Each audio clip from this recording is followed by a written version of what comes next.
Alright guys, I am back with another horror movie review, and it's almost time for me to change the posters for my next horror movie review series.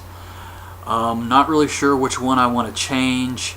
The Chucky one has been there the longest, so definitely leave me your ideas on what you think I should do with the poster situation. I wanted to rotate them out and replace Chucky with the new one and just kind of go from there, but I'm not really sure if I should get rid of the Chucky one or the Texas Chainsaw Massacre poster. I really like them both, so it's a tough choice here, but I do have to put up a new one for this next series I'm going to do.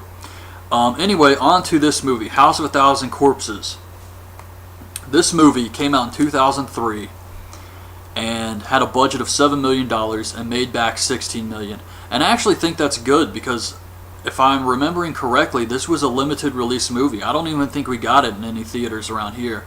So for a limited release, that's pretty good. But this is created by Rob Zombie, the whole thing. It's very grindhouse, and it's really an enjoyable movie. It's one of my favorite horror movies. And I watched it years ago. I would guess I was still a teenager. It's been almost 10 years now. And this movie definitely creeped me out the first time I saw it. I remember I watched this at a friend's house, and as I was leaving, I had to walk to my car, and there was no street lights, and this was this long road, and it was really dark, and I was creeped out after watching this movie. But now I've seen this again, all these years later. This is probably the third time I've watched this movie, and it is kind of silly, but it's supposed to be silly. And I just think that you can see how Rob Zombie, just how much he loves horror movies watching this. And he combined a lot of different classic horror movie elements to this, most notably Texas Chainsaw Massacre, which is why I included this and Devil's Rejects into my series of Texas Chainsaw Massacre, because it is so similar to the Texas Chainsaw Massacre. Just the entire crazy family vibe. And it's really like that the entire time until it gets to the whole Dr. Satan stuff at the end. That's when it just kind of gets really weird, really quick. But that being said, I do love this movie a lot. And if you haven't seen it, you should definitely check it out. It's just a fun horror movie. And the acting in this is just great. I mean, Sid Haig as Captain Spaulding. Matthew McGrory as Tiny. Bill Moseley as Otis. And I thought Sherry Moon Zombie did a great job as Baby. I really liked her character when I first saw this. Watching it again, she gets kind of annoying, but still a great character. Rainn Wilson from The Office, Dwight Schrute, is a victim. And it's just really, really fun. So, it starts off and we see a commercial for Dr. Wolfenstein, and his assistant is Rob Zombie. And it's a commercial for this TV show they have. And then we see a Captain Spaulding commercial. And it shows this store, fried chicken and gasoline. And this takes place on October 30th, 1977. So it's the day before Halloween, and Captain Spaulding gets robbed. And his dialogue is just so good in this movie. I've seen him in a few other things, but there is just nothing that can top the Captain Spaulding character. He is so good at this. But he gets robbed by these guys, and there's another man in the store, and he's giving the finger to the robbers and just not taking any of their crap. And then this crazy guy just runs into the store with an axe and this giant tribal mask on his head and just hits the robber in the head. Captain Spaulding shoots the other one, walks in front of the other robber, and just blasts him like 3 times in the head. None of this phases these people. I mean, none of this. This is like an everyday event here. And then they just clean it up. They're completely fine with it. No big deal. So it cuts to Bill, who is played by Rainn Wilson, and Jerry. They're traveling with their girlfriends, Mary and Denise. And they pull into Captain Spaulding's. And he's got this museum of oddities. Kind of like Ripley's Believe It or Not. Just weird, random stuff. And you kind of see where he gets some of this later on. But he's just got this museum of weird things. And Bill tells them that they're writing a book on crazy roadside attractions, and he has this thing called the Murder Ride. So they end up going on the Murder Ride, and this is where Rob Zombie is showing off his knowledge of serial killers. That's what it looked like to me. He's just trying to say, hey, I know a lot about serial killers. It's like Albert Fish, Ed Gein, and of course, Dr. Satan. So we learn about Dr. Satan, who was this crazy guy who ran an insane asylum or something. It's just really bizarre. And afterwards, they want to go see him because the murders that Dr. Satan committed happened around this area. So after the ride, Denise calls her dad and tells him that they're going to be a little behind schedule. They're supposed to go see him on this trip. And they stopped at a place called Captain Spaulding's. That's what she tells him. We see this report on the TV about these 5 missing cheerleaders. That's another thing about this movie. It'll cut to like footage of something else or just random psychedelic crap. Especially with Baby. It'll just cut to her dancing and playing this weird music. But we see this thing about these 5 missing cheerleaders. And Captain Spaulding gives Jerry directions to this tree. Dr. Satan's tree. I think it's the one he was buried at. And they want to go see this thing. So they leave Captain Spaulding's, and now it's raining. And they see Baby, who is hitchhiking, and they pick her up, and she says she can take them to the tree. She lives right next to it. So one of the family members, Rufus, shoots out their tire. He's hiding in the woods and causes them to get a flat. And Baby tells Bill that her brother has a tow truck, and they can go get him because they're not far from her house. So Bill leaves with Baby to go pick up her brother, or to tell her brother that they need a lift. So we see Bill Moseley as Otis, and he has the cheerleaders.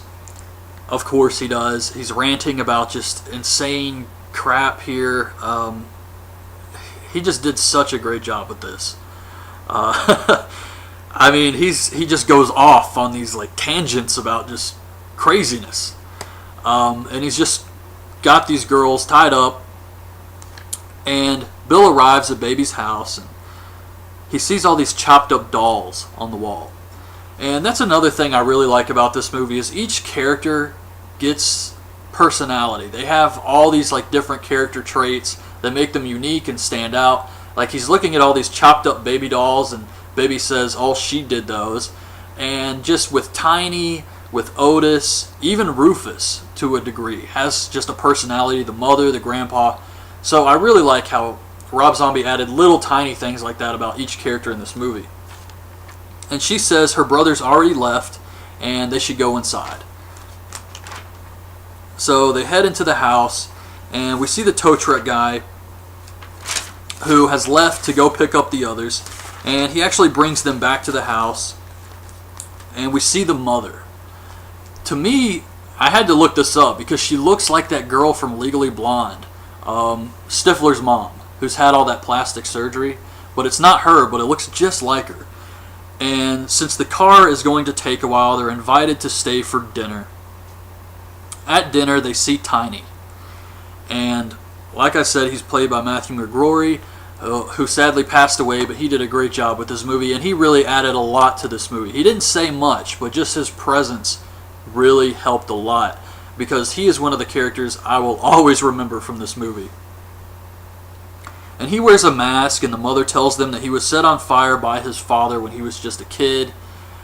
So his face is all burnt up, and that's why he wears the mask. And they have to wear these weird masks at the dinner table, I guess so Tiny doesn't feel embarrassed or anything. So they have to wear these really creepy masks while they eat dinner. And they bring in Grandpa, who is not like the Texas Chainsaw Massacre Grandpa. He's a very loud character. He's always cursing and saying these funny jokes and stuff. I really liked his character, but yeah, he's not like the old Grandpa who you think is dead until he can finally move his arm. So Otis comes to dinner, and he's got a baby or something in a jar, and he tells them not to go looking for Dr. Satan. And the family puts on a show after dinner. Grandpa tells jokes. Jerry's really into this. He's into everything. And I thought that was funny because they don't realize just how crazy these people are. And Jerry's eating this up. And then Baby performs a song, and Mary shoves her because she's flirting with Bill. Baby pulls a knife on her, and then Rufus shows up and says the car's ready, so they're ready to go. They just want to get the hell out of there now after this. They're just ready to leave. So they go to leave, and the gate is closed. So Bill gets out of the car. to go unlock the gate, and he gets attacked by Otis and Tiny, who were disguised as scarecrows, and they just kind of jump down and start beating him up. Jerry gets out of the car, they beat him up, and Tiny comes up to the girls who are in the car, and he puts his face against the car window, and you see him without the mask, and this was a really creepy scene, and he just breaks through and grabs the girls, and they take them all inside, and they tie them all up. So the next day it's Halloween, and we see Don, Denise's dad, and he calls one of his cop friends and says his daughter never showed up, and he's really concerned, and he says they were supposed to be at some place Captain Spaulding's last. Then we see Baby and Otis, who are going to torture Bill, and Baby is dancing and playing Brick House while Otis tortures him, and he cuts his hand off and turns him into the Fish Boy. So he's basically set him up to look like a half-man, half-mermaid type creature, and I guess that's where they get the displays for Captain Spaulding's. That's just what I put together. So he's turned him into this freak show attraction, and I thought that was a clever idea. So the cops go to Captain Spaulding's and they ask him about the missing kids. He gives them the same map he gave Jerry, and we see Denise, who is tied to a bed and dressed like a doll. This is Tiny's room. And Tiny comes down, he's eating cereal out of a dog bowl, and she says, "Please let me go." And he just unties her, and she gets up and she says, "Okay, I'm going to leave. I'm going to go now." And he just waves. And then as she's almost up the stairs, Otis comes, grabs her, and throws her in a cage. The police find the car, and there's a body in the back of it, and it's one of the missing cheerleaders with "Treat or Trick" scratched into her skin. So Don shows up to go with the two cops to find Denise. They arrive at the house, and Don and the deputy go around back while the lieutenant goes to the front door, and he starts to ask the mother some questions. And while Don and the deputy are around back, they open this, storage shed, and inside they see Mary, who's all hung up, and the bodies of some of the missing cheerleaders. And they start puking, and it goes into like the slow motion scene here. And the deputy radios the lieutenant, and as he reaches for his radio, the mother pulls out a gun and shoots him in the head, and this is all like slow motion. And then we see Otis come out, he shoots Don, he shoots the deputy, and that's it. You kind of feel like this was their last chance of survival. And they tie into this more in Devil's Rejects, but you do feel kind of like they have no hope now. They're really screwed. They're stuck with these crazy people. So Baby and Rufus go to buy some beer for the Christmas party. This was just another kind of funny scene where they told some jokes and stuff. And we see Denise, Mary, and Jerry tied up and dressed like bunny rabbits in the living room. Otis comes downstairs wearing Don's skin. This was pretty disturbing because, of course, Denise thinks it's her father who's going to save her, and it's Otis just wearing her father's face as a mask and his body as a suit. So he says if they wanted to see Dr. Satan so bad, he's going to take them to him. And this is where it just gets really weird.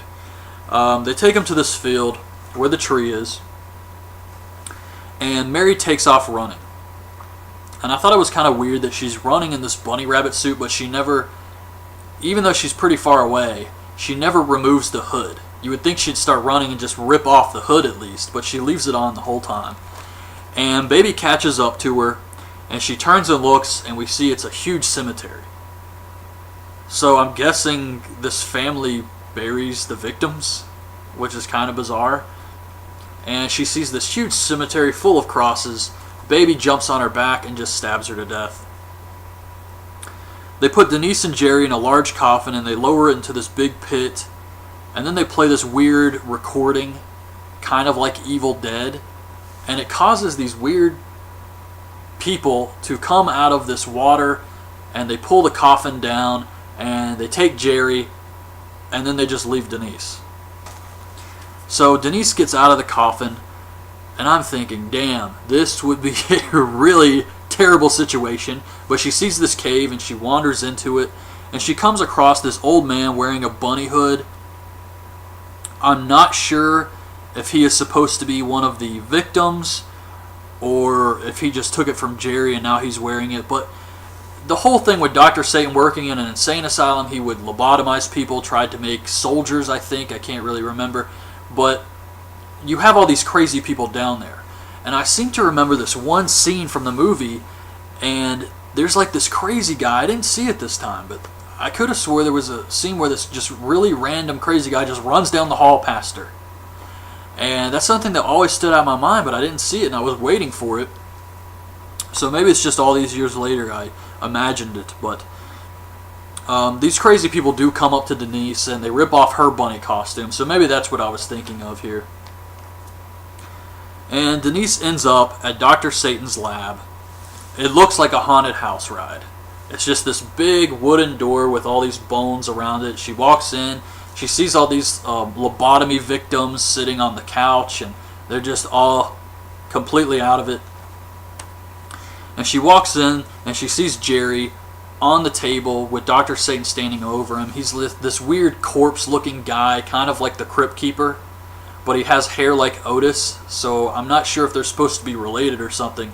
And he's got all these like metal gadgets on his arms, and he's cutting into Jerry's brain. And as Denise sees this giant guy with a gas mask comes down holding an axe and starts chasing her. Now, to me, he looked a lot like Tiny's dad. When the mother was telling the story and we'd see the flashback of the dad setting Tiny on fire, he was also wearing a gas mask. So I think this is supposed to be his father. And he chases Denise through the caves. He's going after her. He actually removes the mask at some point. He's got this like big red face spitting up this green ooze. And he chases her, and he swings the axe, and he cuts a pillar, which causes the roof of the cave, at least a section of it, to collapse on top of him and Denise.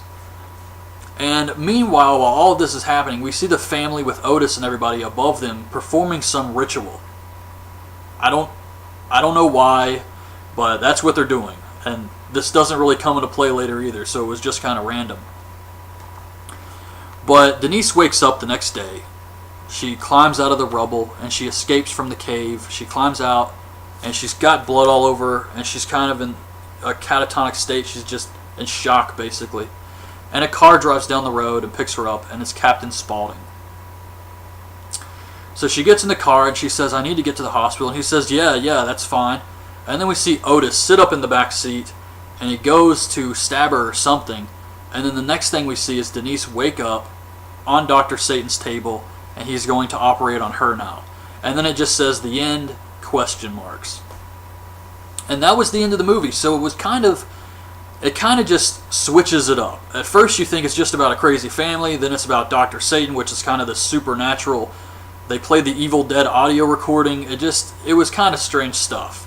But it is enjoyable the entire time, and you're interested to see what happens next. So it's not like it was just, what the hell is this or anything. It was very good. And Devil's Rejects, of course, is the sequel, and they went in a completely different direction. And I always wondered when I watched Devil's Rejects, what happened to Dr. Satan? So I'm looking forward to watching that one again.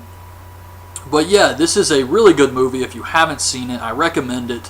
One of my personal favorite horror movies, just because it combines a lot of different elements into a really fun movie with some great acting, and it's just something you always remember, is House of a Thousand Corpses. So I was very impressed by this, and obviously it got a lot of buzz because he got the sequel and he got the Halloween reboots to do. So people were very impressed by this movie. So anyway, that's my review of House of a Thousand Corpses. I'll be back next week to do Devil's Rejects. Hope you guys like this video. Leave your thoughts on this movie in the comments below, and thanks for watching. Bye.